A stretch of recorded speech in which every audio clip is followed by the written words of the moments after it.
Muy buenas tardes. Hoy es miércoles 4 de agosto de 2021 y una palabra de bienvenida a cada uno de los que nos acompañan a esta hora de la tarde para nuestro encuentro a mitad de la semana para estar en contacto con nuestro Dios. Así que bienvenidos todos a nuestro encuentro de estudio bíblico a mitad de la semana. Y como hacemos cada semana, queremos recordar algunas actividades de la iglesia o proyectos que tenemos pendientes. Y en este caso queremos comenzar con la ofrenda de aniversario 2021 que va a celebrar los 34 años de vida de la iglesia el segundo domingo del mes de octubre. Y en esta ocasión el concilio ha decidido proponer una meta para esta ofrenda de aniversario. Se trata de un mezclador de sonido, un amplificador con mezclador más una pareja nueva de parlantes para que tengamos un buen sonido en el santuario. Así es que tenemos un aparato, pero ese ha estado fallando y es tiempo de buscar una reposición nueva. Así es que tomemos en cuenta este proyecto. Tenemos 2 meses para lograr la meta y podemos ofrendar en cualquier momento. Ya hay sobres disponibles en el templo y a medida que estemos aquí en alguna actividad tendremos la oportunidad de recoger esos sobres apropiados como el que tenemos ahí en la pantalla. Así que se trata de esta ofrenda de aniversario para celebrar los 34 años de vida de la iglesia. Y eso en relación a esta ofrenda especial. Y ahora, como estamos haciendo también, no hemos dejado de tocar el tema del COVID-19, el coronavirus, y en esta ocasión queremos compartir una noticia que ha estado en boga en los últimos días de inicio de mes. Dice que a medida que la variante Delta se propaga por los Estados Unidos, los médicos locales, estamos hablando aquí de los médicos del Paso, advierten sobre la importancia de mantenerse saludables, incluso aquellos que están completamente vacunados contra el COVID-19. Los datos de todo el país muestran que la variante Delta ahora representa del 83 al 86% de todos los casos. Y en el caso de nuestro estado, en Texas, sabemos que es de al menos el 80%. Así que la proporción ha estado subiendo, lamentablemente, dada a esta variante de nombre Delta. Por eso, los Centros para el Control y la Prevención de Enfermedades Contagiosas recomienda que las máscaras faciales regresen, incluso para aquellas personas que están completamente vacunadas. Y es algo de lo cual vamos a prestar todos atención, porque creo que nos conviene ser precavidos y no intrépidos en este asunto del COVID-19. Así que, como hemos dicho cada domingo, todos los que deseen seguir usando máscaras, pues qué bueno que lo están haciendo. Y ahora el entusiasmo es que ojalá todos volvamos a usar las máscaras como medida de precaución para no ser víctimas de esta pandemia con esta variante de nombre Delta que parece que está haciendo estragos en algunas partes. Así que depende ahora de nosotros tenernos cuidado unos a otros y no olvidando lo que compartimos el miércoles pasado, que el director del Departamento de Salud Pública de nuestra ciudad había anunciado que personas completamente vacunadas contra el coronavirus han fallecido aquí en la ciudad. Y estamos hablando de 7 casos. Por supuesto, hay varias circunstancias que favorecieron esto, pero hay que tomar en cuenta que ya estaban vacunadas. Así que eso demuestra que cuando una vacuna dice 90% de efectividad, 97% de efectividad o 30% de efectividad, quiere decir que todavía hay un margen de riesgo para ciertas personas. Y cuando dice 97% de seguridad, quiere decir que de 100 personas, 3 podrían contagiarse gravemente aun cuando estén vacunadas. Así que son datos que la ciencia nos advierte, pero que no siempre tomamos conciencia de cada uno de ellos. Por lo tanto, sigamos cuidándonos, hermanos, acerca de esta pandemia con el nombre de coronavirus o COVID-19, que es el virus que se está atacando y que hoy también tiene otros subnombres dependiendo de las variantes que está teniendo este virus. Así que busque lugares para vacunarse. Una vez que los encuentre, vaya por favor y vacúnese por favor. Ese es el ruego de todas las autoridades en nuestro país. No dejemos de aprovechar la oportunidad. Es una vacuna gratis, hay estímulos económicos. Si alguien requiere gastar algo de tiempo en su trabajo para vacunarse, los empleadores están siendo estimulados a que no se preocupen si tienen que dar permiso a sus empleados. Eso va a ser, por supuesto, va a ser reintegrado por el gobierno federal. Así que es un asunto donde todo el mundo sale ganando, sobre todo las familias de aquellos que no se han vacunado todavía. Y todavía si hay una segunda dosis pendiente, pues ahí está la respuesta. Acuda a ponerse la segunda dosis en el momento apropiado. Y por lo tanto, debemos mantener y no olvidar el uso de la máscara, el lavado de manos y por supuesto ese distanciamiento físico de por lo menos 6 pies de distancia o de 2 metros, 1 metro de distancia. Así que no olvidemos esto. Es un reto que tenemos todos y del cual todos somos responsables. Y como ya hemos dicho por las últimas 4 semanas, pues ya estamos de regreso cada domingo en el templo a las 11 de la mañana. Así que comparta, invite, traiga, adoremos juntos. Esa es la invitación para cada uno en estos días. Hemos ya tenido la participación de un buen número de familias de la iglesia. Todavía quedan algunos. Así que ustedes, si nos están escuchando a esta hora, si están participando, les invito cariñosamente a reintegrarse a las actividades de la iglesia. Si tienen la precaución de traer su máscara, pues hágalo. A todos nos ayuda esto. Así que los espero el próximo domingo aquí en el templo 11 de la mañana. Y como hacemos también cada miércoles, vamos a orar al Señor y a ponernos en las manos de nuestro Creador. Esta tarde no tenemos una lista específica de peticiones. Ustedes, la mayoría tiene su boletín y allí están los motivos de oración de la semana, pero nosotros queremos orar ahora una oración por todos, para todos y por toda necesidad. Así que acompáñenme a orar en esta tarde y nos acercamos así a la presencia de nuestro Dios. Padre amado, te damos gracias porque nos das este privilegio de estar juntos una vez más, estudiando tu palabra y teniendo comunión unos con otros y contigo, por supuesto. Padre bueno, te bendecimos por tu bondad y tu gracia para cada uno de nosotros. Por tu bondad, Señor, porque siempre eres bueno. Y por tu gracia, porque en tu gracia Jesús ya ha pagado por todas nuestras faltas pasadas, presentes y futuras. Y por eso somos dignos, a través de la sangre de Él, de entrar en la presencia de nuestro Dios. Así que, Padre, por todo ello te adoramos y te bendecimos y te damos gracias, porque sabemos que sin ti en nuestros corazones nuestra vida realmente no tiene sentido. Así que, Padre, esta tarde, venimos ante ti pidiéndote por cada familia de la iglesia, por aquellos que se han reintegrado, por aquellos que todavía lo están pensando y por aquellos que veremos en fe dentro del próximo domingo que estemos juntos.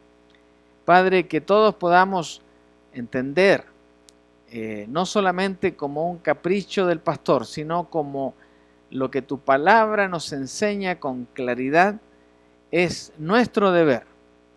No solamente pertenecer al cuerpo de Cristo, sino estar en el templo de ese cuerpo.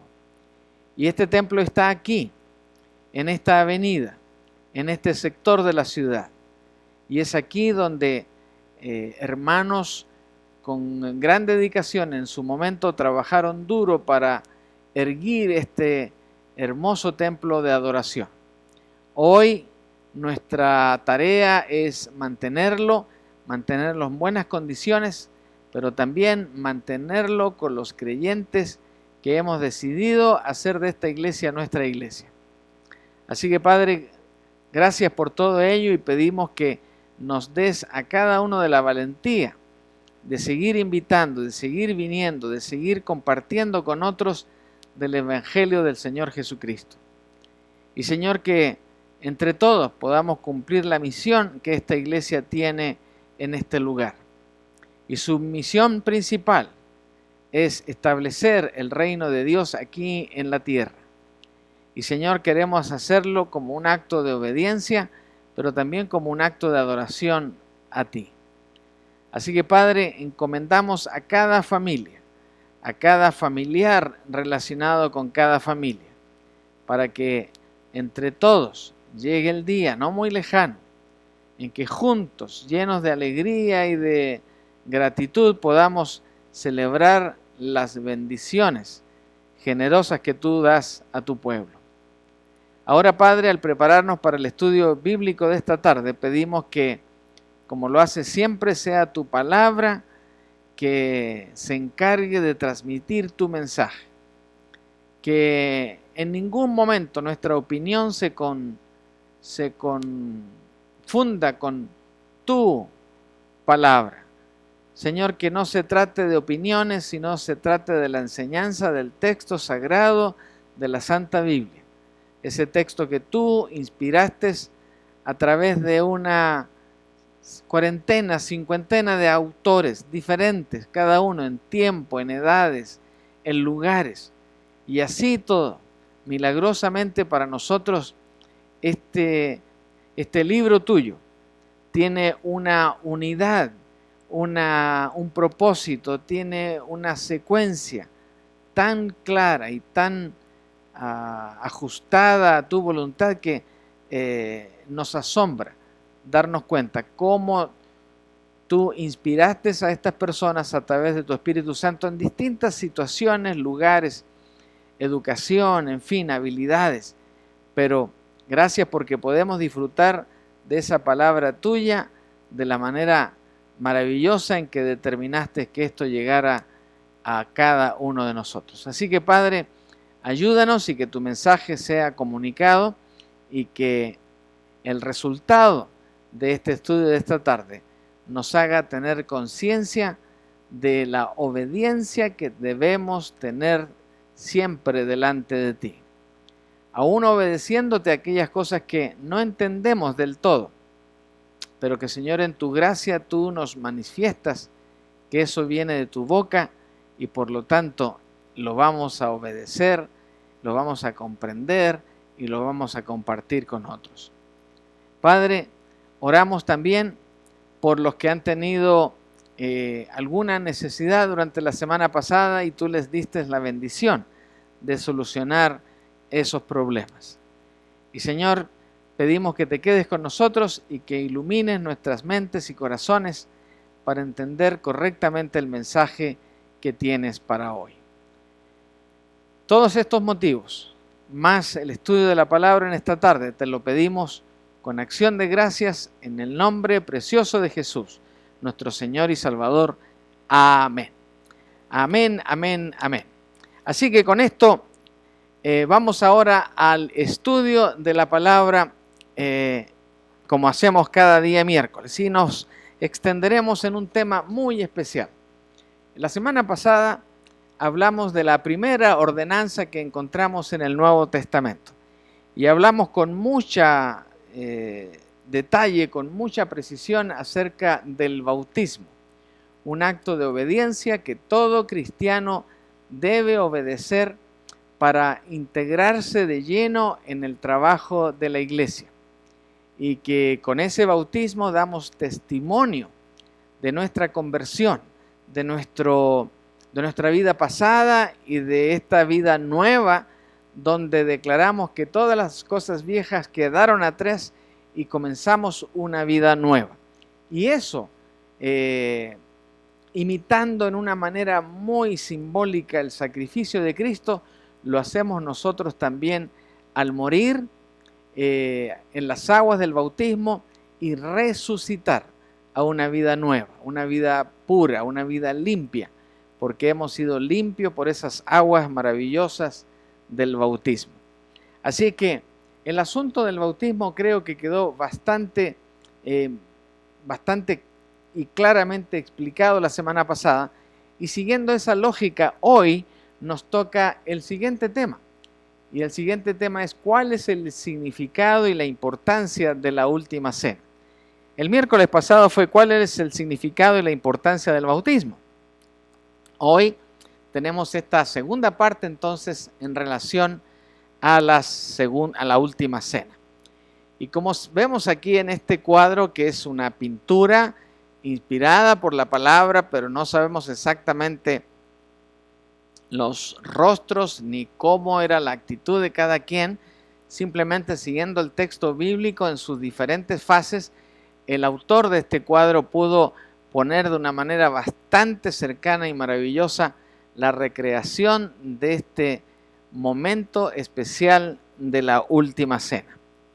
Así que, para empezar, debemos aclarar y decir que la última cena es el origen de lo que hoy llamamos la Santa Cena y que celebramos en nuestras iglesias evangélicas en diferentes formas y frecuencias. Como por ejemplo, hay iglesias que lo celebran todavía cada domingo del año.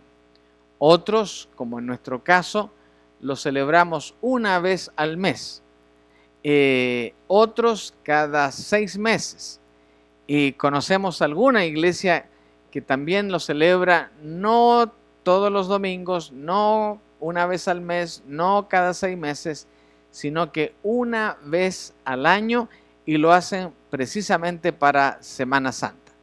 Pero todos ellos tienen ese origen en esta última cena de la cual vamos a prestar mucha atención y determinar de ahí qué es lo que debemos hacer. En esa última cena Jesús comió con sus discípulos antes de ser traicionado y arrestado. Así que, para precisión de todos nosotros, la última cena se registra solamente en los evangelios sinópticos.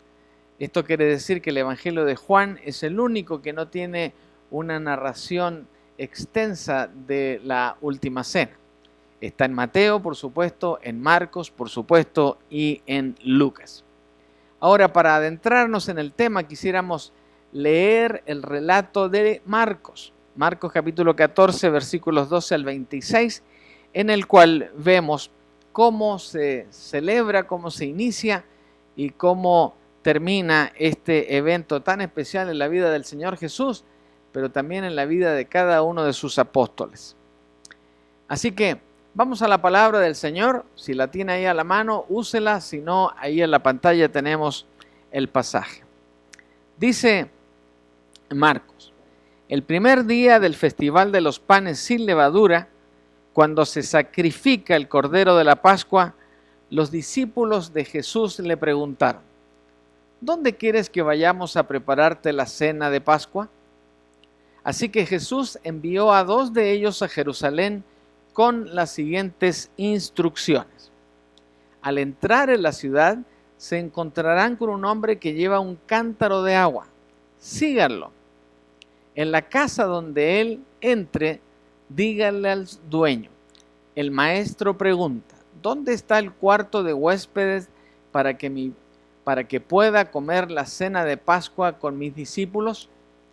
Él los llevará a un cuarto grande en el piso de arriba que ya está listo. El aposento alto era conocido ese lugar. Allí deben preparar nuestra cena.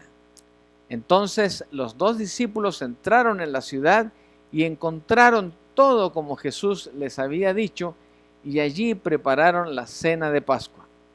Por la noche, Jesús llegó con los 12. Mientras estaban a la mesa comiendo, Jesús dijo: les digo la verdad, uno de ustedes que está aquí comiendo conmigo me traicionará. Ellos, muy afligidos, le preguntaron uno por uno: ¿seré yo? Él contestó: es uno de ustedes 12 que come de este plato conmigo. Pues el Hijo del Hombre tiene que morir, tal como lo declararon las Escrituras hace mucho tiempo. Pero ¿qué aflicción le espera a aquel que lo traiciona? Para ese hombre sería muy bueno, para ese hombre sería mucho mejor no haber nacido. Mientras comían, Jesús tomó un poco de pan y lo bendijo. Luego lo partió en trozos, lo dio a sus discípulos y dijo: tómenlo, porque esto es mi cuerpo. Y tomó en sus manos una copa de vino y dio gracias a Dios por ella. Se la dio a ellos y todos bebieron de la copa. Y les dijo: esto es mi sangre, la cual confirma el pacto entre Dios y su pueblo. Es derramada como sacrificio por muchos. Les digo la verdad, no volveré a beber vino hasta el día en que lo beba nuevo en el reino de Dios. Luego cantaron un himno y salieron al monte de los olivos. Entonces, vemos aquí que fue más que la última cena de Jesús. También fue una comida de Pascua, la cena que todos los hebreos en familia comían en cada fiesta de la Pascua. Uno de los momentos más importantes de esta última cena es el mandamiento de Jesús para recordar lo que Él iba a hacer en favor de la humanidad. Él iba a derramar su sangre propia sobre la cruz, pagando así la deuda de cada uno de nosotros, como Lucas lo dice ahí en el capítulo 22. Además de predecir su sufrimiento y muerte para nuestra salvación, Jesús también usó la última cena para conferirle a la Pascua hebrea un nuevo significado. ¿Y cuál fue ese nuevo significado? Acuérdense que la Pascua era celebrada como una conmemoración por lo que Dios había hecho cuando liberó al pueblo judío de la esclavitud de los egipcios, ¿verdad? Ellos celebraron esta cena pascual en señal de gratitud y agradecimiento anticipado a Dios, pero también usaron eso para que gráficamente fueron aprendiendo que habría un día un cordero, pero no un cordero animal, sino un cordero que entregaría su vida voluntariamente por cada uno de nosotros. Y en señal de la aceptación de eso, cada uno de ellos tenía que pintar su dintel de la entrada de su casa para que el ángel de la muerte, prometido como juez para todo el pueblo egipcio, no fuera a tocar el hogar de ninguno de los hebreos que confiaban en Dios. ¿Qué hizo Jesús? Transformó esto y lo hizo realmente un nuevo pacto, la señal de un nuevo pacto. En realidad establecer una nueva ordenanza para la iglesia. Predecir también que don Pedro lo iba a negar. Como lo dice claramente el pasaje de Lucas 22, dice: Jesús le respondió: Pedro, déjame decirte algo. Mañana por la mañana, antes de que cante el gallo, negarás 3 veces que me conoces. Así que todo esto fue usado también para describir esto, y también usó la última cena para anunciarles que había un traidor dentro del grupo de los apóstoles y que iba a efectuar su traición de una manera grotesca y terrible. Él iba a entregar al Señor Jesús a los romanos con un beso en la mejilla y con el pago de unas cuantas monedas de plata. Así que veamos también esta parte en Mateo 26. Mientras comían, les dijo: les digo la verdad, uno de ustedes me traicionará. Ellos, muy afligidos, por supuesto, le preguntaron uno por uno: ¿seré yo, Señor? ¿Seré yo, Señor? ¿Seré yo, Señor? Y cada uno hizo esa pregunta. Pero Jesús contestó: uno de ustedes que acaba de comer de este plato conmigo me traicionará. Pues el Hijo del Hombre tiene que morir, tal como lo declararon las Escrituras hace mucho tiempo. Pero qué terrible será para el que lo traiciona. Para ese hombre sería mejor no haber nacido. ¡Wow! ¡Qué terrible condena!, ¿verdad? ¡Qué terrible destino le esperaba a este traidor! Así que en este contexto, la última cena llevó la celebración de la fiesta de Pascua del Antiguo Testamento a su cumplimiento real, porque ahora habría de aparecer el nuevo Cordero. Y la Pascua así fue un acontecimiento particularmente santo para el pueblo judío, en el que se conmemoró el momento en que Dios los guardó de la plaga de la muerte física y los sacó de la esclavitud de Egipto. Ahora, para que entendamos todo este concepto, vale la pena, creo, revisar claramente el pasaje de Éxodo donde se describe este momento. Pero aquí, antes de ir a ese pasaje, gráficamente vemos a Pedro en su escapar de responder a las personas si había conocido a Jesús.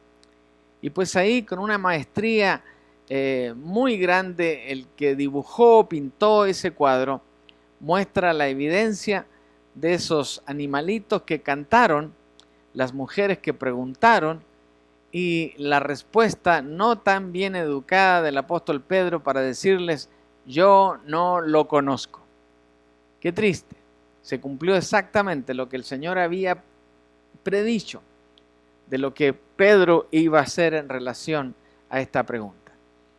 Y en el caso de Judas, pues aquí vemos a este hombre, en este caso medio entusiasmado, recibiendo las monedas de plata de este sacerdote del Sanedrín, y que según él compensaba lo grandioso que iba a ser.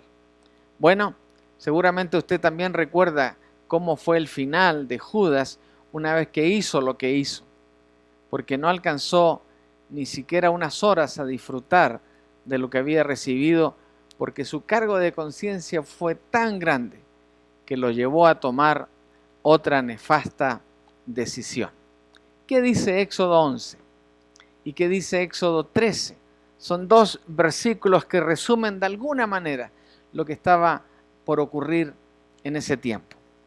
Entonces el Señor le dijo a Moisés: heriré al faraón y a la tierra de Egipto con un golpe más.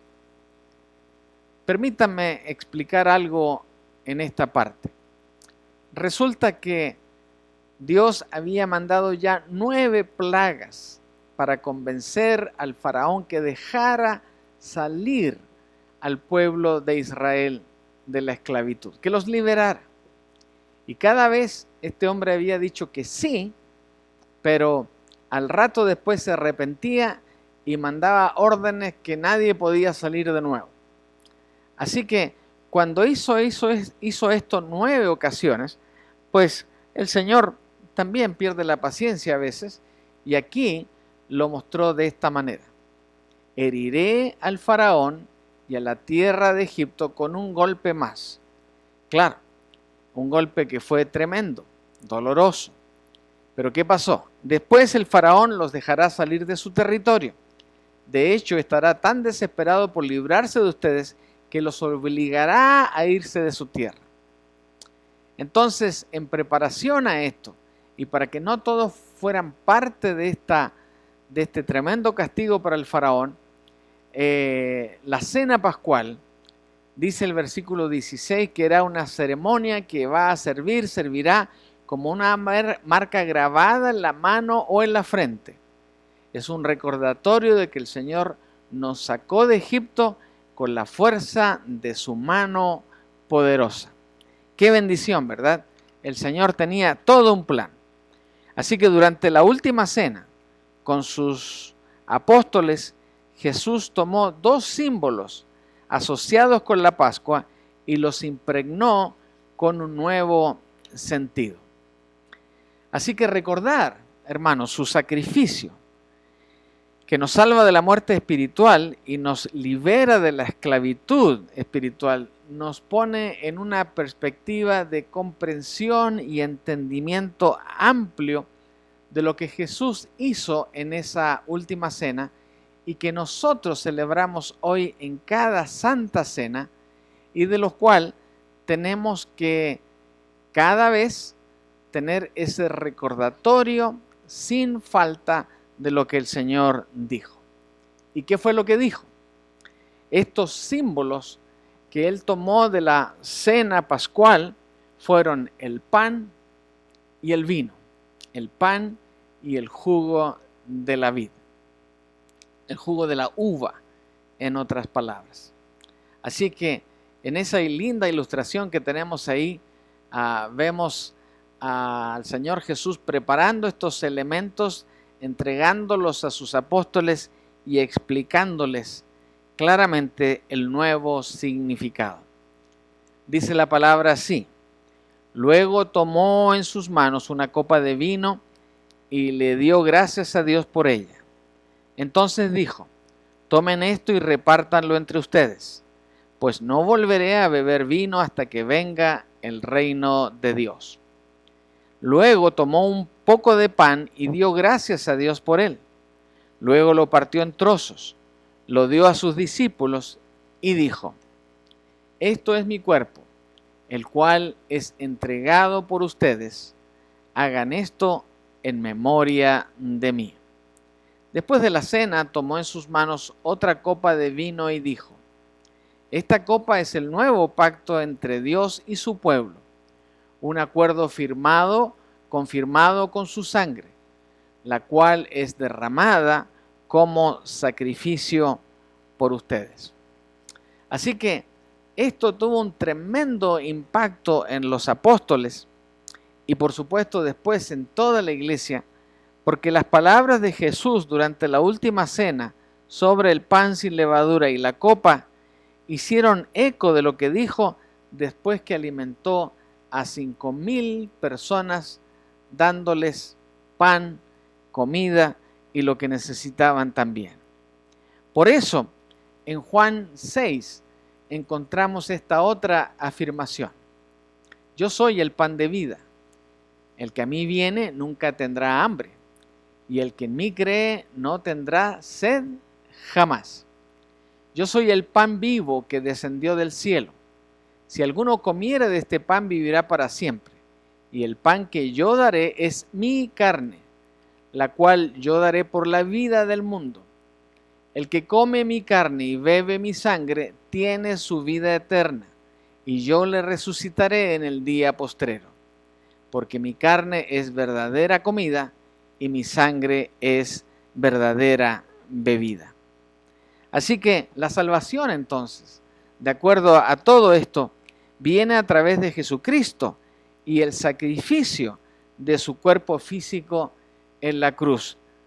Así que no olvidemos que cuando recordamos la muerte y la resurrección del Señor, estamos recordando también horas antes, pocas horas antes, que el Señor Jesús en esa cena graficó, estableció un cuadro, una representación viva de lo que Él iba a hacer, sin que nosotros tuviésemos que vivir esa experiencia sacrificial, mortal y triste para entender lo que Él estaba haciendo por cada uno de nosotros. Así que durante la última cena Jesús enseñó estos principios de servicio y también enseñó del perdón en el momento en que lavó los pies de sus discípulos. ¿Se acuerdan de eso? Esto también es parte de la última cosa que el Señor hizo en la cena del Señor, en la última cena. Y eso lo encontramos, sí, en Lucas y también claramente en Juan 13. ¿Qué encontramos ahí? Mas no así a vosotros, dice la palabra, sino sea el mayor entre vosotros como el más joven, y el que dirige como el que sirve. Porque ¿cuál es el mayor? ¿El que se sienta a la mesa o el que sirve? ¿No es el que se sienta a la mesa? Mas yo estoy entre ustedes como el que sirve. Así que nos habla de ese espíritu de servicio del Señor Jesús en todo momento. Y para mostrar aún más ese servicio, después de la cena, el Señor lavó los pies de sus discípulos. Así que la última cena es recordada hoy en día durante la Santa Cena del Señor, o también conocida como la comunión, porque en comunión, en armonía, todos juntos vivieron este momento. Ahora, la Biblia, claramente en todos estos pasajes y otros más, nos enseña que la muerte de Jesús fue tipificada en la ofrenda del sacrificio de la Pascua. ¿Quién fue el sacrificio en este caso? En la cena pascual era ese cordero perfecto que no tenía mancha, no tenía nada quebrado, era el animal totalmente limpio. Bueno, ¿cuál fue el cordero en ese momento? Fue el propio Señor Jesús. Él era el único cordero limpio, puro, que no tenía manchas, que no tenía huesos rotos, que estaba totalmente capacitado para llegar a la presencia de Dios en total santidad. Así que Juan señala claramente que la muerte de Jesús en esa última cena se asemeja al sacrificio de la Pascua en el que sus huesos no fueron rotos. Interesante. Eso lo vemos claramente en las transcripciones de la muerte del Señor cuando estaba crucificado. Pero no sucedió que le quebraran los pies de los huesos de los pies a Jesús, cosa que era tradicional cuando el condenado no moría, ¿verdad? Podía pasar un día completo, un segundo día completo y no moría, entonces los oficiales le quebraban las piernas para provocar una, digámoslo de esta manera, una hemorragia interna y acelerar la muerte de estas personas. Algo terrible. El Señor Jesús no tuvo que experimentar eso. Pero ¿qué experimentó? Algo todavía peor. No solamente los golpes, no solamente la sangre, los azotes, le picaron con una lanza, le pusieron una corona de espinas que lo hizo tener una hemorragia, sino que también cargó y pagó por los pecados de todo el mundo, los suyos, los míos, los de nuestro pasado, los que estamos cometiendo ahora y también los que vamos a cometer. Así que Pablo lo dijo de esta manera: Cristo, nuestra Pascua, ya ha sido sacrificada. Así que Jesús es el cumplimiento de la ley, en otras palabras. Y esto incluye las fiestas del Señor. Ahora, normalmente la comida de la Pascua era una celebración familiar. El que oficiaba en cada cena pascual era el padre, el jefe del hogar. Sin embargo, en la última cena, los apóstoles estaban solos con el Señor Jesús. ¿Y qué simbolismo hay detrás de eso? Bueno, ellos eran los que iban a iniciar el trabajo de la iglesia que nacería tan pronto Jesús ascendiera a los cielos. Por eso encontramos claramente esta indicación de que no habían otras personas en esta cena, porque era Jesús, el fundador de la iglesia, junto con su equipo de servidores, iniciando a la iglesia. Cuando llegó la hora, dice, Jesús y los apóstoles se sentaron juntos a la mesa. ¿Qué implica esto? Que los apóstoles prepararon, 2 apóstoles designados prepararon la cena primero, después se fueron, después llegaron todos juntos a ese cuarto previamente preparado, no habían otras personas, así que cuando llegó la hora, se sentaron juntos a la mesa y no habían otras personas. Lo que sugiere también es que esta particular cena tiene un significado específico, como les anticipaba, en relación a la iglesia, de la cual los apóstoles llegaron a ser su fundamento. Mientras que la última cena tuvo estas implicaciones para los judíos, esta fue diseñada no solamente para ellos, sino para toda la iglesia, incluyendo a los gentiles, que llegaríamos a ser parte de esa iglesia. Hoy, la mesa del Señor es una de las dos ordenanzas llevadas a cabo por la iglesia cristiana. La última cena, que estaba arraigada en el antiguo pacto, anunció el nuevo pacto que existe hoy. Hoy no tenemos que hacer una cena pascual, no tenemos que buscar un cordero, no tenemos que hacer ese sacrificio matando ese cordero, porque el Señor ya pagó por todo eso. Entonces, lo que nos corresponde hacer ahora, cada vez que celebramos la cena, es un acto de recordación, es un acto de hacerlo en memoria de Jesús. Es un asunto de recordar y reentender y revivir de alguna manera el sacrificio de Jesús para agradecerle a Él cada vez por la salvación que tenemos en su nombre. Así que a Jeremías 31:31 prometió o anticipó ese nuevo pacto entre Dios e Israel, en el que Dios dijo lo siguiente: daré mi ley en su mente y la escribiré en su corazón, y yo seré a ellos por Dios y ellos serán por mi pueblo. Jesús hizo esta referencia directa entonces a este nuevo pacto, y en el caso de Jesús, Él hizo una referencia directa a ese pacto cuando el Señor Jesús declaró: esta copa es el nuevo pacto en mi sangre. Es el propio Señor Jesús. Y observe qué grandioso y qué maravilla de estas palabras, porque son las palabras de Cristo, de nuestro Salvador, que establece que esta copa, que cada vez que celebramos la cena tomamos, es la celebración del nuevo pacto gracias al sacrificio y la sangre derramada por Jesús en la cruz del Calvario. En otras palabras, comenzaba con esta nueva última cena, que sería la cena del Señor, una nueva justificación para el ser humano.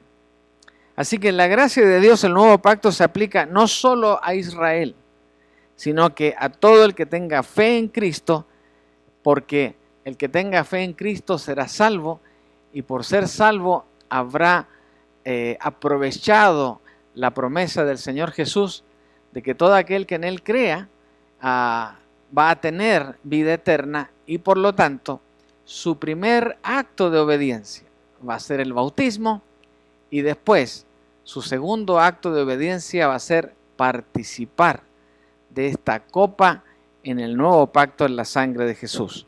Así que la última cena fue un acontecimiento tremendamente significativo y proclamó un momento crucial en el plan de Dios para el mundo. Imagínense lo importante que cada uno de estos autores que participaron de esto escribieran con detalle cada una de estas cosas para que la iglesia no lo olvidara. Así es que el Señor, como quien dice, cubrió todas las bases, como dicen los beisbolistas, y no dejó detalle alguno, para que aun cuando Jesús estaba solo con sus apóstoles, todos íbamos a recibir lo que había ocurrido exactamente en esa última cena, para que al asumir esta nueva celebración, al comparar la crucifixión de Jesús con la fiesta de la Pascua, podamos ver fácilmente la naturaleza redentora de la muerte de nuestro Señor Jesucristo. Así que, como se simboliza por el sacrificio original de la Pascua en el Antiguo Testamento, la muerte de Cristo expía, o sea, repara, borra, lava nuestros pecados para que seamos dignos de entrar en la presencia del Señor. En otras palabras, su sangre nos rescata de la muerte y nos salva de la esclavitud. Así que, dicho todo esto en cuanto a la última cena y trayéndonos con todo a la Santa Cena que celebramos hoy, y que no es otra cosa más que repetir lo que el Señor nos instruyó, podemos terminar diciendo lo siguiente. Hoy, la Santa Cena del Señor es cuando los creyentes reflexionan sobre el sacrificio perfecto de Cristo. Por eso cuando celebramos la Santa Cena aquí en la iglesia, con mucha solemnidad, con mucho respeto, con un corazón reverente delante del Señor, la celebramos. Y cuando bebemos del jugo de la vid, cuando comemos de ese pedacito de pan sin levadura, estamos haciendo exactamente esta reflexión, dándole valor a lo que Jesús hizo en la cruz del Calvario, pero también en ese sacrificio gigantesco que Él hizo, perfecto, porque Él era perfecto, por amor a cada uno de nosotros. Y también sabemos que a través de nuestra fe, cuando lo recibimos, estamos con Él, somos de Él, vivimos por Él. Y esa es la significancia de celebrarlo por lo menos una vez al mes, porque no dejamos de esa manera que nuestra mente se olvide de este magnífico momento en que recordamos, celebramos y damos gracias por el sacrificio de Jesús. Ahora, no olvidemos nunca que entre las promesas que el Señor nos dio al celebrar esta Santa Cena está lo que Primera de Tesalonicenses nos narra en palabras del apóstol Pablo.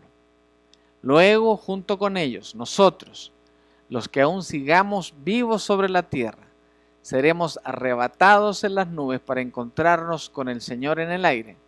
Entonces, dice la promesa, estaremos con el Señor para siempre.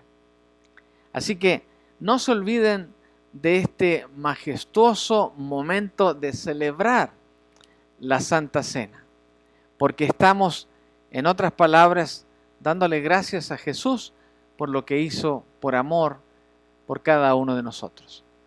Entonces, es importante entender el bautismo, es importante entender por qué es bueno celebrar la Cena del Señor. Lo primero, porque es una orden y el Señor espera que como sus discípulos obedezcamos sus mandamientos. Así es que es nuestro menester de cada uno de nosotros, no solamente escuchar la palabra, no solamente escudriñarla y entenderla, también hay que obedecerla. Bueno, con todo esto en el corazón, despidámonos con una palabra de oración y pidamos la bendición de nuestro Dios sobre la vida de cada uno de nosotros, de nuestros hogares, de nuestras familias y de todos aquellos que están cerca de nuestro corazón. Padre nuestro, te damos gracias por tu palabra. Esta palabra que con sorprendente precisión y claridad nos enseña de estas experiencias maravillosas que el Señor experimentó para beneficio de cada uno de nosotros. Fueron cosas sacrificiales para Él, pero para nosotros, gracias a Él, son una tremenda bendición. Y Señor, en esta pequeña serie de las ordenanzas donde ya hemos entendido a cabalidad lo que significa bautizarnos, y en esta tarde lo que significa participar de la Santa Cena, Señor, que podamos honrarte con nuestra obediencia.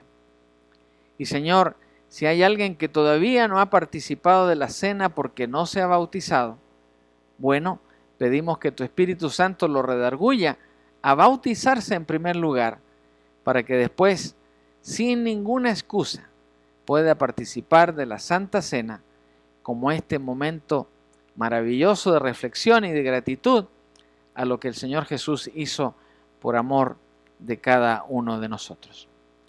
Ahora, Padre, pedimos que tu bendición, la bendición de tu Hijo amado y la bendición del Santo Espíritu sea con cada uno de nosotros, con nuestras familias y con todos aquellos que están en nuestro corazón. Todo lo pedimos con acción de gracias en el nombre de Jesús, nuestro Señor y Salvador. Amén. Y como estamos diciendo ahora, después de 16 meses, nos vemos el próximo domingo en el templo, allí en la 3900 de la calle Fillmore, aquí en El Paso. Dios les bendiga y nos vemos el próximo domingo.